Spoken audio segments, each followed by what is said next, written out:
एक बार की बात है, सभी नवग्रहों यथा सूर्य, चंद्र, मंगल, बुध, बृहस्पति, शुक्र, शनि, राहु और केतु में विवाद छिड़ गया कि इनमें सबसे बड़ा कौन है। सभी आपस में लड़ने लगे और कोई निर्णय ना होने पर देवराज इंद्र के पास निर्णय कराने पहुंचे। इंद्रदेव घबरा गए और उन्होंने निर्णय करने में अपनी असमर्थता जताई, परंतु उन्होंने कहा कि इस समय पृथ्वी पर राजा विक्रमादित्य हैं जो कि अति न्यायप्रिय हैं, वे ही इसका निर्णय कर सकते हैं। सभी ग्रह एक साथ राजा विक्रमादित्य के पास पहुंचे और अपना विवाद बताया, साथ ही निर्णय के लिए कहा।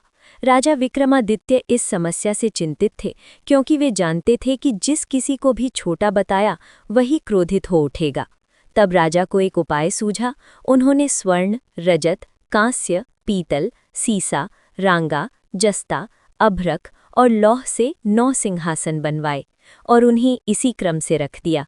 फिर उन सब से निवेदन किया कि आप सभी अपने अपने सिंहासन पर स्थान ग्रहण करें। जो भी अंतिम सिंहासन पर बैठेगा वही सबसे छोटा होगा। इसके अनुसार लौह सिंहासन सबसे बाद में होने के कारण शनिदेव सबसे बाद में बैठे, तो वही सबसे छोटे कहलाए। शनिदेव को लगा कि राजा ने ऐसा जानकर किया है और वो गुस्से में राजा से बोले, राजा तू मुझे नहीं जानता। सूर्य 1 महीना, चंद्रमा 2.25 महीना 2 दिन, मंगल 1.5 महीना, बृहस्पति 13 महीने व बुध और शुक्र 1-1 महीने विचरण करते हैं, लेकिन मैं 2.5 से 7.5 साल तक रहता हूँ। बड़े बड़ों का मैंने विनाश किया है। श्री राम की 7.5 आई तो उन्हें वनवास हो गया। रावण की आई तो उसकी लंका को वानरों की सेना से हारना होना पड़ा। अब तुम सावधान रहना। ऐसा कहकर कुपित होते हुए शनिदेव वहां से चले गए।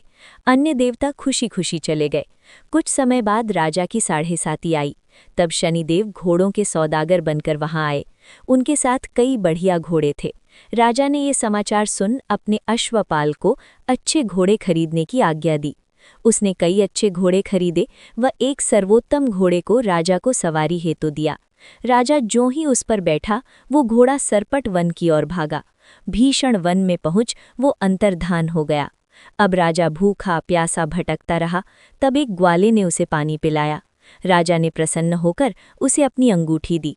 वो अंगूठी देकर राजा नगर को चल दिया और वहां अपना नाम उज्जैन निवासी वीका बताया। वहां एक सेठ की दुकान में उसने जल इत्यादि पिया और कुछ देर आराम किया। भाग्यवश उस दिन सेठ की खूब बिक्री हुई। सेठ उसे खाना इत्यादि कराने खुश होकर अपने साथ घर ले गया। वहां उसने एक खूंटी पर देखा कि एक हार टंगा है जिसे खूंटी निगल रही है। थोड़ी देर में पूरा हार गायब था। तब सेठ ने आने पर देखा कि हार गायब है। सेठ ने समझा कि वीका ने ही उसे चुराया है। उसने वीका को कोतवाल के पास पकड़वा दिया। फिर उस नगर के राजा ने भी वीका को चोर समझकर उसके हाथ पैर कटवा दिए और नगर के बाहर फेंकवा दिया। वहां से एक तेली निकल रहा था जिसे दया आई और उसने वीका को अपनी गाड़ी में बैठाया। वो अपनी जीभ से बैलों को हाँकने लगा। उस समय राजा की शनि दशा समाप्त हो गई। वर्षा ऋतु आने पर राजा मल्हार गाने लगा। राजा जिस नगर में था वहां की राजकुमारी मन भावनी को उसका गाना इतना पसंद आया कि उसने मन ही मन प्रण कर लिया कि वो उस राग गाने वाले से ही विवाह करेगी। राजकुमारी ने दासी को राग गाने वाले को ढूंढने भेजा।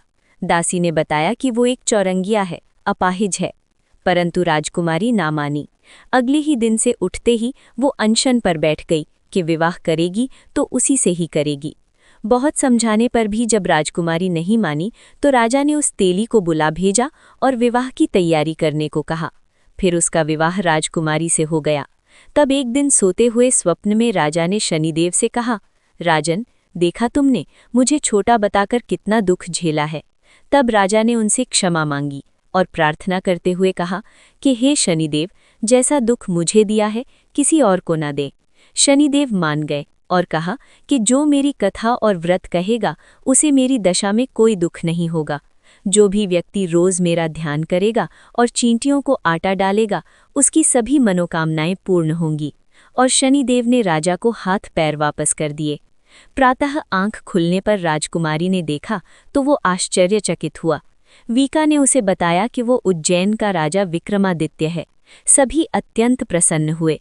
सेठ ने जब सुना तो वो राजा के पैरों पर गिरकर क्षमा मांगने लगा।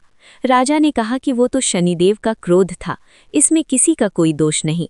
सेठ ने फिर भी निवेदन किया कि मुझे शांति तभी मिलेगी जब आप मेरे घर चलकर भोजन करेंगे। सेठ ने अपने घर नाना प्रकार के व्यंजनों से राजा का सत्कार किया। साथ ही सबने देखा कि जो खूंटी हार निगल गई थी वही अब उसे उगल रही थी। सेठ ने अनेक मोहरें देकर राजा का धन्यवाद किया। सेठ ने राजा से अपनी कन्या श्री कमरी से विवाह करने का निवेदन किया। राजा ने सहर्ष स्वीकार कर लिया। कुछ समय बाद राजा अपनी दोनों रानियों मन भावनी और श्री कमरी को सभी उपहार सहित उज्जैन नगरी को चले। वहां राजा के राज्यवासियों ने सीमा पर खूब आदर सत्कार किया। सारे नगर में दीपमाला बनाई गई। राजा ने घोषणा की कि मैंने शनिदेव को सबसे छोटा बताया था, जबकि असल में वही सर्वोपरि हैं। तब से सारे राज्य में शनिदेव की पूजा और कथा नियमित रूप से होने लगी। सारी प्रजा खुशी और आनंद के साथ जीवन बिताने लगी। जो भी कोई शनिदेव की इस कथा को सुनता या पढ़ता है, उसके सारे दुख दूर हो जाते हैं।